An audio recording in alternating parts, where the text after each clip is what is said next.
The very first time we ever met, you asked me, why did you become a peace builder? And I was actually surprised that this very personal story just popped out of my mouth. And I said, well, I'm a child of divorce. I was a pre-adolescent when my parents got divorced, so I've always thought of myself as being very much formed during that part of my life when there were two people that I loved that I was kind of mediating between. We're talking about new constellations of peace. Peace is something everyone can connect Consider with. yourself a peace builder. What we found is that Americans have a tendency to think about peace as a state of mind and as something that's very passive. Okay, Doug, where's Doug? So when I was 8 years old, my friend who lived just up the street from me, his father turned into our driveway that's right on the highway and was hit head on and died on impact. So my friend and I and my mom worked for that cause of getting a turn signal in there.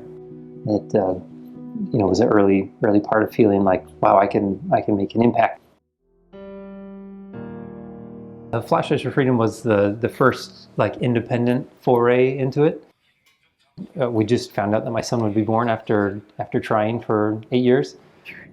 Hello. In this process of fertility treatments and things, just the deep feeling of you saying, that Isaac really was coming, just a newfound peace. It's like, I'm a dad. I'm gonna be a dad. Right around that time, I saw this Human Rights Foundation that was trying to find a way to get people to donate flash drives.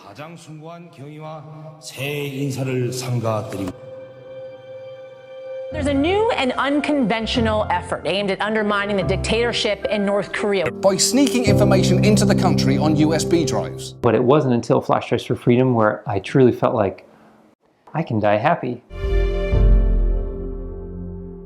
I did prioritize early on being in partnership with people who were creative and would think differently about selling ideas and selling feelings, because they're selling us Wonder Bread, so of course they've got a certain talent. If we rebrand peace, there has to be a call for real change and for a shared sense of that real change. We really are at a crisis moment that I think everyone is feeling, and everyone is worried. Is this the way we're supposed to live? We will polarize around absolutely anything. It's us versus them. There's no middle ground. We're trying to rebrand peace, that it's loud, and that it's active, and that it's courageous. Hating someone is like drinking poison and expecting the other person to die. Welcome to our yard, our community. Today we're going to be tearing down those fences so we can kind of officially join the rest of the community. When I first heard about this campaign to rebrand peace, it was really exciting because I think in our society we've come to understand and accept peace as this weak thing. That as long as things are quiet, then things are peaceful. And that's a very dangerous misunderstanding of peace.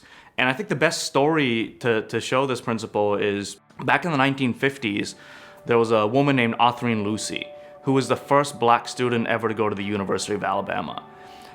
Riots broke out, the KKK came and burnt a cross on campus. And so in response to all of this violence, the school expelled Autherine Lucy. They said that all of this violence is happening because you're here. The next day, the local newspaper ran a headline that said, "Things are quiet in Tuscaloosa today. There is peace on the campus of the University of Alabama." In response to this incident, Dr. King gave one of my all-time favorite sermons, and the sermon is called "When Peace Becomes Obnoxious." He said that what was happening on the campus the next morning wasn't a real peace. He said that that was a negative peace. Negative peace is the absence of tension that comes at the expense of justice. And one of the things that I oftentimes think about is how Dr. King was arrested close to 30 times throughout his life. And half of those times, he was charged by the United States government for disturbing the peace. And it's because of this gross misunderstanding of peace that when nonviolent activists use nonviolent resistance to bring important issues to the surface, we're not disturbing peace, we're disturbing complacency. And we're disturbing the normalization of violence. And so from the outside looking in, it might look like we're creating conflict when all we're doing is bringing the conflict that already exists to the surface so that we can talk about it and we can deal with it. Oh, there we go. Hey. The fence is down. Hey. Whoa. Oh, look at all that light coming in now. That's cool. 3, 2, 1. We have ignition. We have liftoff. Liftoff of Columbia.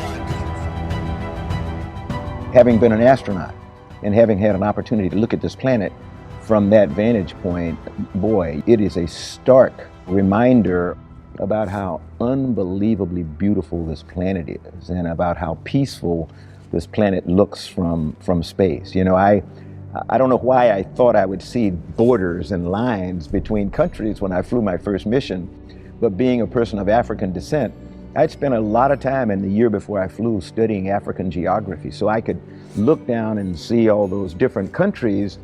And you know, you go really fast when you go to space. You launch, in 8.5 minutes, you're going 17,500 miles an hour. So you go around Earth once every 90 minutes. So in the first 15 minutes, we were coming up on what I thought was a big island. And that big island was the continent of Africa. And as I looked out and saw it in all of its beauty, I realized, boy, there are no borders down there. There are no boundaries. There are no lines. And I literally wept, to be quite honest, because I was overwhelmed by seeing the planet from that perspective. That changed me. I've grown up being told that Earth is fragile. Earth is not fragile, trust me. Earth is very resilient. It's been around for millions of years, if not billions of years, and it's we who occupy this planet that are fragile. All these divisions we created, they're not real. God didn't make them that way. We created that, and we can undo it. There have been these crucial points in history where great changes within a society have happened. We don't know how long this window is going to be open, but we are in a moment right now where we can fix this.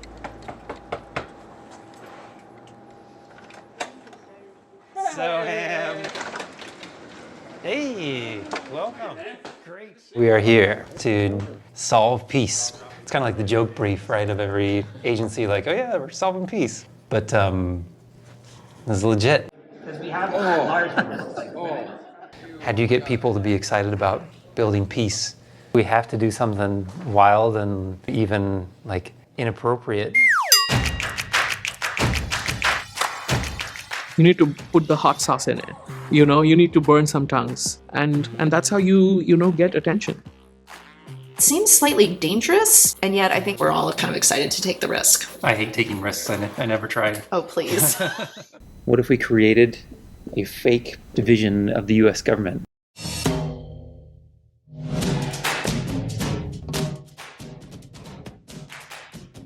I feel like exhilarated. Yes. Do you feel good? Oh yeah, for sure.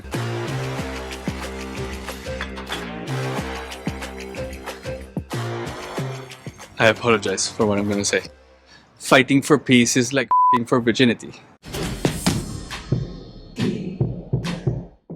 Rebranding peace is an imperative because we can't accomplish any of our other goals until we come together united in a more peaceful country.